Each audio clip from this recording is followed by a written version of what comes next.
ಆಗಲೇ ನಿಮ್ಮ ಮನೆಗೆ ನುಗ್ಗಿ ನಿಮ್ಮ ಮಗಳನ್ನ ಕಿಡ್ನಾಪ್ ಮಾಡಿದ್ದಾರೆ ಅಂದರೆ ಎಲ್ಲಿ ನಿಮ್ಮ ಮಗಳು? ಅವ್ರು ಯಾರೋ ರ್ಯಾಂಡಮ್ ಕಿಡ್ನಾಪರ್ಸ್ ಅಲ್ಲ. ನಿಮ್ಗೆ ಯಾರ ಮೇಲಾದರೂ ಅನುಮಾನ ಇದೆಯಾ? ಇವನು ವಿಷ್ಣು,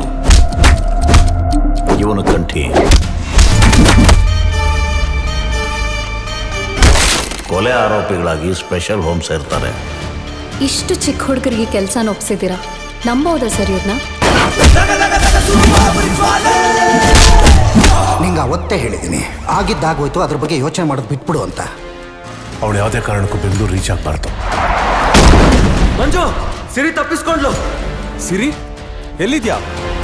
ಹುಡುಗಿ ನನ್ನ ಹತ್ರ ಇದ್ದಾಳೆ. ಸರಿಯಾಗಿ ಲೋಕಾದ್ವಿ. ಹೋಗಿ, ನಮ್ಮವರೇ ಅವರು. ನಾನು ಬರ್ತಿದ್ದೀನಿ, ಆ ಹುಡುಗಿನ ನನಗೆ ಒಪ್ಪಿಸಿ.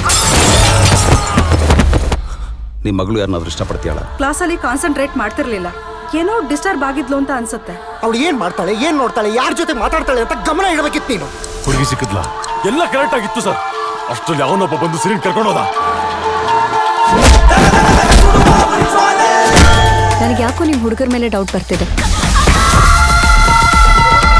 ಕೇಸು ನನ್ನ ಟೇಬಲ್ಗೆ ಬಂದಮೇಲೆ ಮುಗೀತು ನಾಣಯ್ಯ. ಇಲ್ಲಿ ನಾನೇ ಜಡ್ಜು, ನಾನು ಕೊಟ್ಟಿದ್ದೆ ಜಡ್ಜ್ಮೆಂಟ್. ಇದ್ಯಾವುದು ಹೊಸ ಪ್ರಾಬ್ಲಮ್ಮು? ಕೆಲಸ ಮುಗೀತಾ? ನಿಮಗೊಂದು ನಂಬರ್ ಮೆಸೇಜ್ ಮಾಡ್ತೀನಿ ಸರ್, ಅದ್ರ ಕರೆಂಟ್ ಲೊಕೇಶನ್ ಕಲೆಕ್ಟ್ ಮಾಡಿ ಕಳಿಸಿ. ಸಿರಿ ಸಿಗ್ತಾಳೆ. ಹಂದಿ ಹೊಡೆಯೋಕೆ ಹೋದಾಗ ಮೊಲ ಸಿಕ್ಕರೆ ಬಿಡ್ತೀಯನೋ ನೀನು? ನನಗಿಲ್ಲಿ ಟೆನ್ಷನ್ ತಡ್ಕೊಳಕ್ಕಾಗ್ತಿಲ್ಲ.